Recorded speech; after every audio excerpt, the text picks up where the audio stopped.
both, and I'm so sorry I got it wrong. My apologies. You welcome. We love you both too, Dr. Boyce. How you been living? Pretty good, sir? Living good. We're getting ready. We got the All Black National Convention coming up. We got a movie coming out, B1 the movie. We're going to release that next month. I'm doing the tour for my book. It's called The 10 Commandments of Black Economic Power. Yes. And then on top of that, I got crazy kids and I would like to say I got a crazy wife, but my wife would say she has a crazy husband. So we just two crazy people getting on each other's nerves. So that's my life. It's all good, though. It's all good. Yes. I'm just waiting for them to plug us in, and then we're going to rock and roll, okay? Because I am really ready to listen to what you have to say. Well, I appreciate it. I'm looking forward to hearing what I have to say, too, and I'm honored to be invited. Dr. Boyce, we know you ready. We know you ready. Well, you got to stay ready. If you stay ready, you ain't got to get ready. So. What you said. Yes, ma'am. So they should be almost ready. Okay. And then they're going to call you in, okay? All right, I'm ready to go. All right. You know, if you need anything, holler at me. I sure will. Thank you. All right, sir.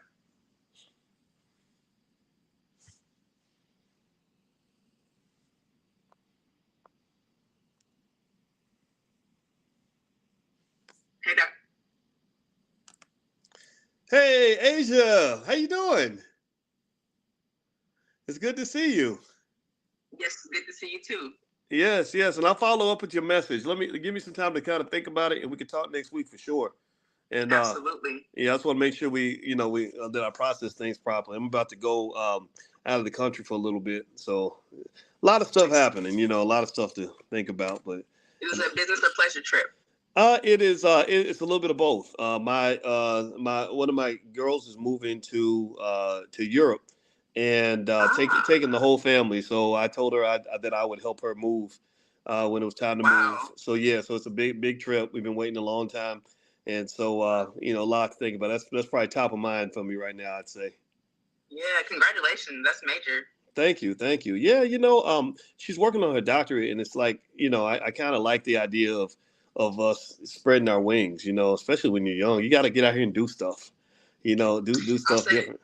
That's the thing that I love that my grandmother, she encouraged her kids and us too, just to step out, spread those wings, no matter what, move across the country if you want, even though she might have been raised in her same small town. That's one thing, traveling, she always encouraged that, and definitely helps, I'll say. Yeah. You can't just stay on the same block your whole life. You got to get out here and do stuff. Hey, Jolene, how are you? Yeah, I see you in there, and I see Carol Ross and Min Nelson, and is that Z? How you doing, Z? Hey, I think it's still muted. You unmuted, Dr. Boyce. Oh, am I muted? I'm not muted, am I? No, you're unmuted. No, sorry, you're unmuted. Oh no, I was gonna say I think Z's muted. I see. She's muted. Yeah, I see Z talking, but I. Let's see. I'm gonna ask. And it sounds like she's saying something. It sounds like she's saying something really important too. She looks like she got that look in her face, like what's being said is we got to hear it. Hi, Dr. Boyce. I didn't hear what you have to say today. Oh, thank you, Carol. I appreciate it. What city do you live in, Carol? I'm in Los Angeles. I've just got a lot going on, so I couldn't make it to the live meeting. Oh, okay. You're talking about doctorates and people finishing their doctorate. We're not ready to go. We're still doing a tech check, so just give us a few more moments. Okay. Go. Now you said you're finishing your doctorate, or you already did, or? I just finished it in organizational change and leadership. Congratulations. Thank you. I'm a DEI professional, so you know what's going on in that world right now. Wait, what kind of professional?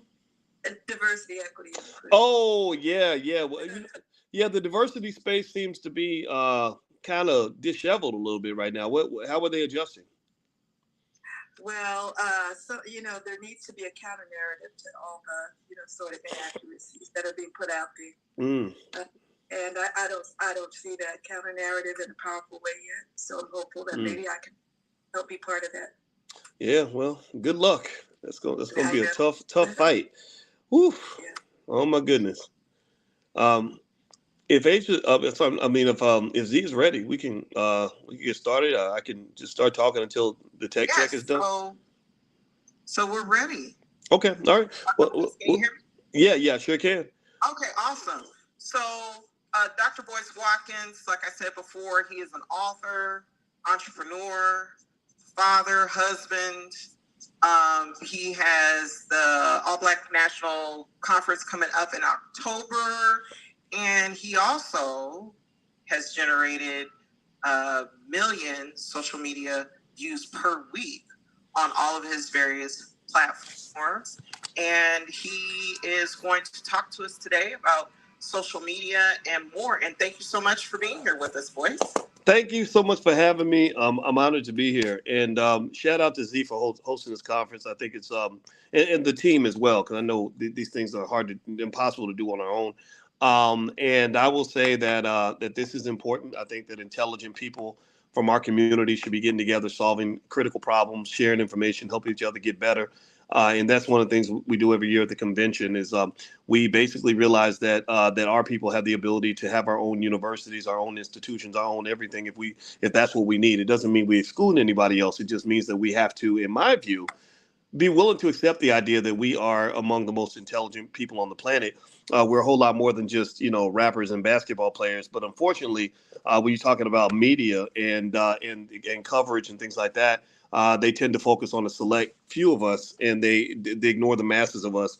And so SEO to me, with what Z does, SEO, and you blend that with social media, which I'm going to talk to you guys about today, that kind of allows us to provide that counter narrative, as my sister was mentioned earlier, that says, we're here, we have something to say, and it's going to take some work, and I'm going to kind of share some of that work with you, and I'm going to do it in as honest of a way as possible. I did prepare notes, but really, when I give a speech, I speak from the heart, from experience, and constant updating. My mind I look at my mind kind of like an old raggedy computer that needs to be constantly updated and rebooted, and relearning with new information. So just like the language learning models are learning, with the artificial intelligence, they're constantly updating.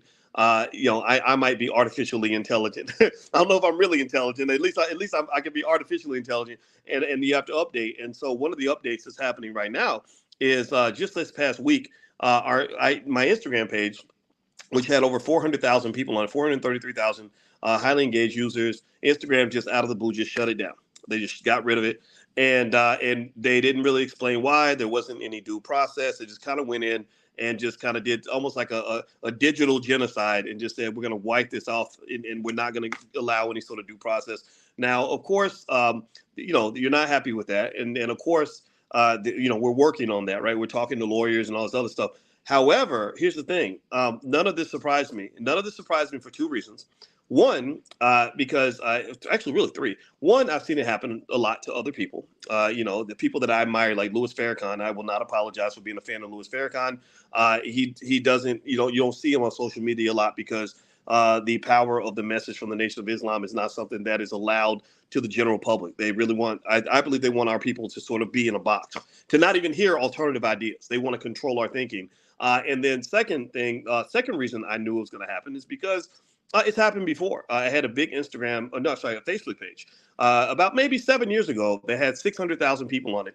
And it was so powerful that literally people would get discovered on this page. There was a rapper named Young M.A. out of New York that I posted her video up. And I think I made a little comment like she thought I was dissing her. Rappers, I guess some of them think you're dissing. I'm not really dissing. I just do critical analysis. And I just said, she's so talented. I said, it's unfortunate that so many of our young people have to rap about murdering each other. Can't we rap about something else, right? And but she took it as like, oh, he's hating on me. I wasn't hating. I just said, I want you to live. I want you to be healthy. I don't want you to die. So anyway, I put the video up. She blows up on the page. And as she blows up, she ends up getting a record deal and becoming the biggest rapper in New York. So we really had gained that power of media. Well, again, one day I posted a quote from Malcolm X. And because of whatever Malcolm said in that quote, they defined that as hate speech. And so sort of censoring quote unquote hate speech has become the new hate speech, right? So the censoring racism has become the new racism. So they effectively said this is hate speech. They shut the page down, no due process, couldn't get in touch with anybody at Facebook. It happened. You have to rebuild. You just keep going. And the third reason I knew that that I was prepared for it is because I just kind of know that I don't think that the world is really ready for black men like me. I think that if I was a gun or gun toting thug or a comedian or whatever, I think that that would be less threatening. I think that a black man who understands things, who understands life, who's not afraid of you, is probably the scariest thing they've ever seen. They'd probably rather have me dead or in prison, or maybe they wish my mother had aborted me, because my mother was a 17-year-old single mother who lived in the projects. And some people did tell her, you'll be better off not having this baby. But fortunately, my mother believed in this thing called God, and she felt that God was going to make a way. And God did. And now, as of 2 years ago, I paid off my mother's house to say thank you for giving me a chance to live, because I know it must have been hard for you at that time to give birth to a little nappy head baby that nobody cared about. When even my daddy, I was born on Father's Day, and my daddy wasn't even there to greet me when I came into the world. So long story short, shout out to everybody who stands by the community, who's working hard, doing the right thing.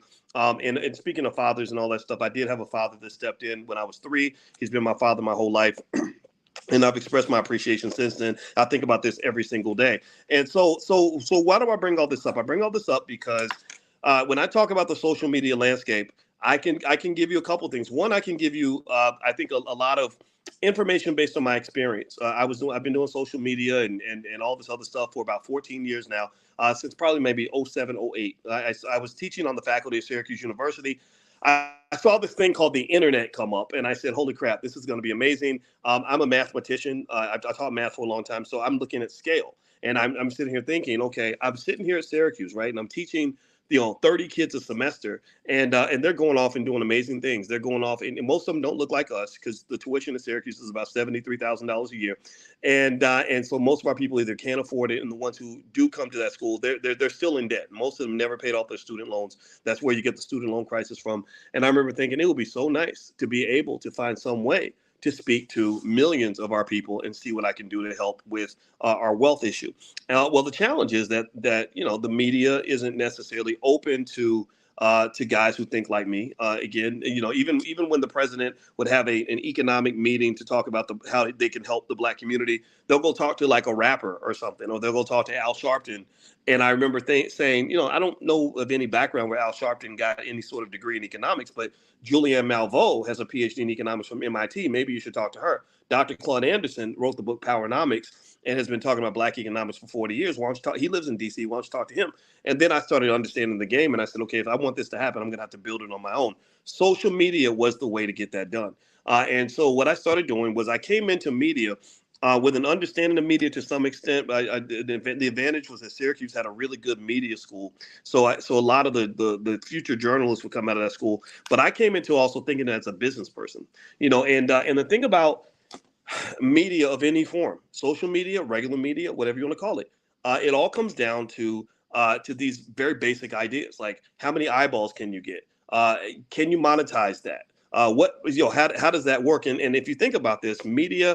If you look, for example, at Tyler Perry making $1 billion and having this big studio and all this money, well, what Tyler did was Tyler was able to use various forms of media and package together content that his target audience wanted to see. He realized 15 years ago, that people enjoyed seeing Medea, and they enjoyed seeing the plays, and the concepts of church and God, church and family resonated very well, particularly with church-going black women. And he just continuously made content for that audience. And next thing you know, he's made this $1 billion, right? So the process is broken up, and I looked at it as 3 pieces. Production, distribution, and monetization. Can you create something people want? Can you find a way to get it in front of different eyeballs? This is where social media provides a great channel to do that. And then can you monetize that on some level in some meaningful, ethical way? And so thinking as a business person helped me in terms of studying companies like Disney and others. And I still do this. This is not something I did a long time ago. I study the same stuff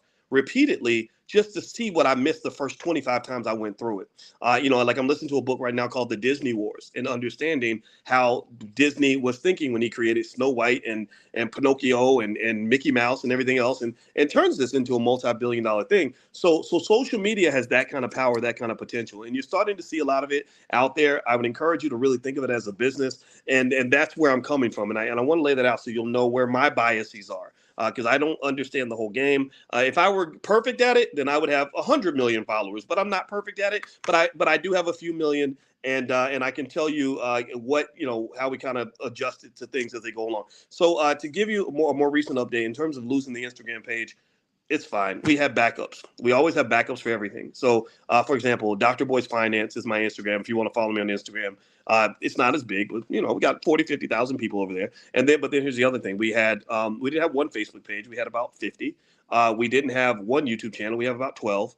We don't just get on Facebook, Instagram, and YouTube. We also get on Pinterest, TikTok, text message, email, and the goal is to maximize the number of touch points for our potential audience. What are all the different ways that I can remain connected to you and communicate with you and add value to your life? That's literally what I think about every day. Every day I think about, what can I do to help? What can I do so that when somebody sees something that I offer them, they walk away and they say, man, I never thought of it like that before. Or, wow, this really changed my life. Whoa, this really opened the door for me.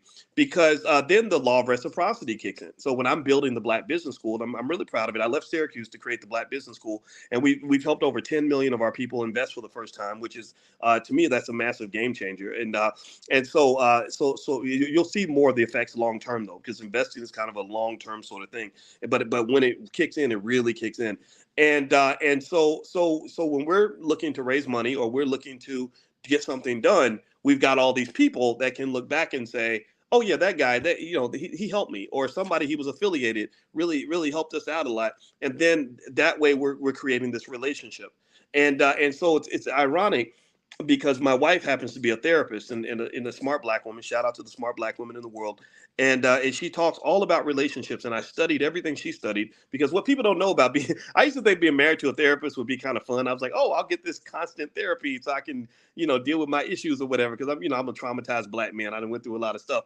And and I realized that it's not as much fun as you think. And also I realized that even a therapist needs a therapist, right? Because they're taking in everybody's problems. Pastors go through this too, where they're internalizing everybody else's issues, but nobody checks on the pastor, right? So if you got a pastor that you turn to and you love him or her, or trust him or her, check on the pastor too, because they sometimes they need some backup. So my wife is a therapist. I learned therapy so I could provide therapy to my wife. And the worst thing about giving therapy to a therapist is that most therapists think they don't need therapy. So you got to sneak the medicine into the ice cream, if that makes sense. You know what I mean? You got to kind of slide it in there. So long story short, what happened was, though, as I was studying all these things that she would go through, and she reads like 22 books a year, and she tells me about all of them. She's a communicator, so I try to learn how to listen. I learned a lot, right? I learned a lot about relationships. I learned a lot about how relationships, how to build them, maintain them, things like that. But then also I started thinking about how economic relationships work.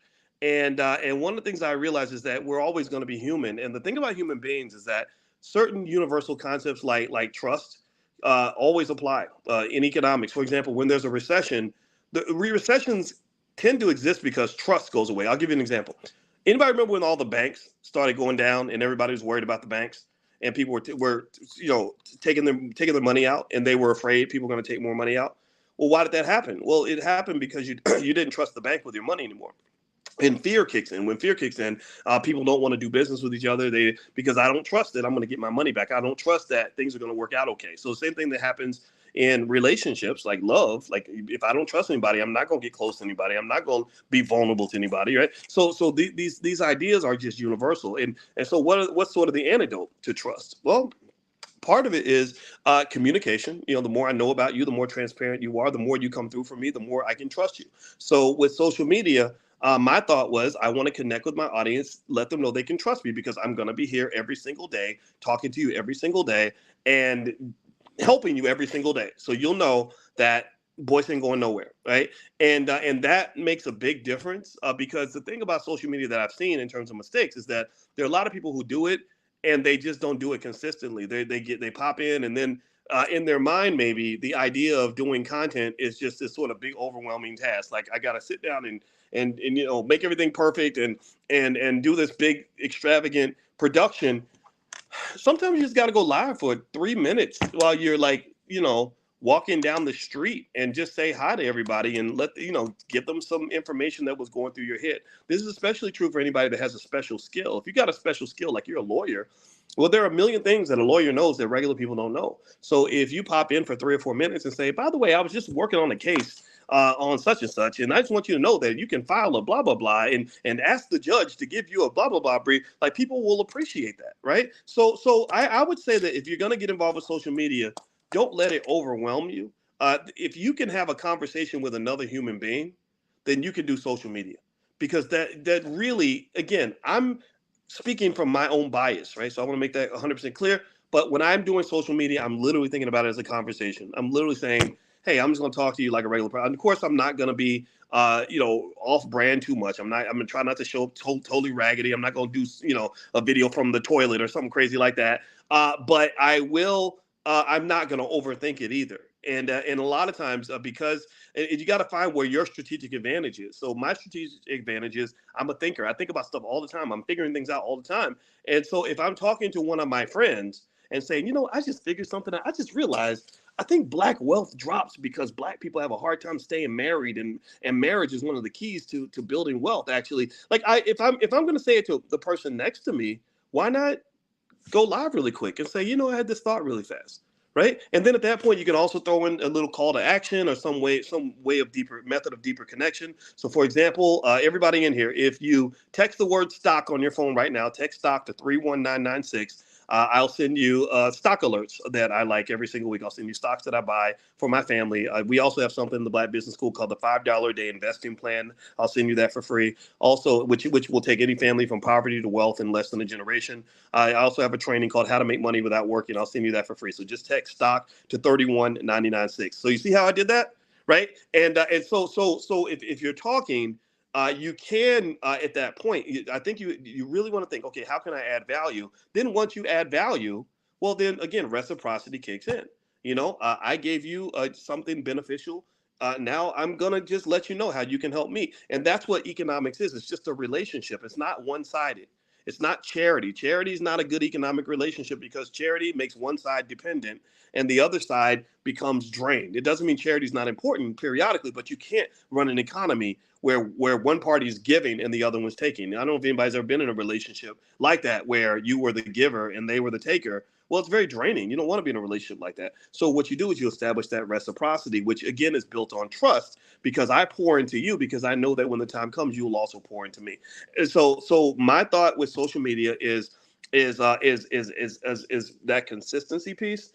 I can't overemphasize that. I think a lot of people, for whatever reason, have a hard time being consistent. And the advice I would give is, you don't have to do 2-hour-long conversations. You could do something that's just 5 minutes or 10 minutes, less than the amount of time it takes you to eat lunch. You just have to be intentional about it and sort of believe that it's important. Also, the other thing too is a lot of people think that you can build all your social media just 100% organically.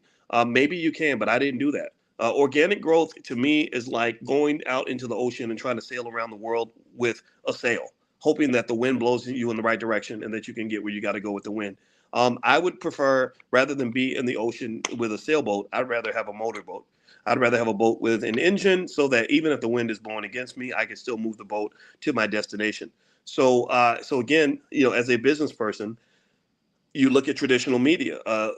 Why? How does this work? How does ABC networks? How do they make their money? Well, what they do is they create content for their target audience, and then they work with companies that have products for that same audience, and then they go to those companies, and those companies say, market our product, and we'll pay you money, and then they make money that way.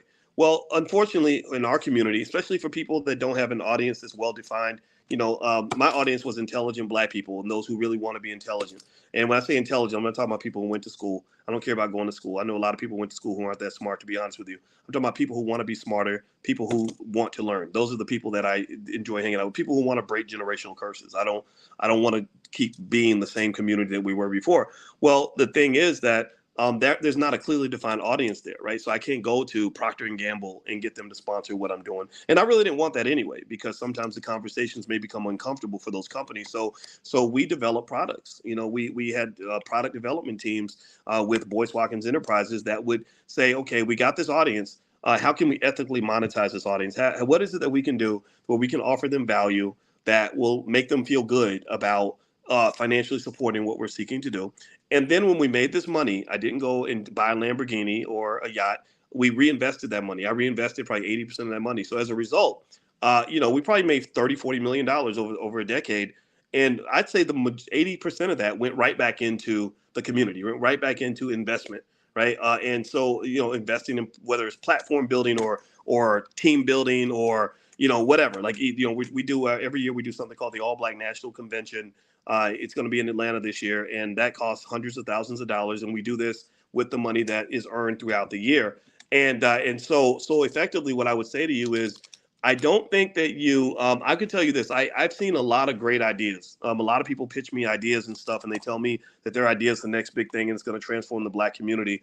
And then the next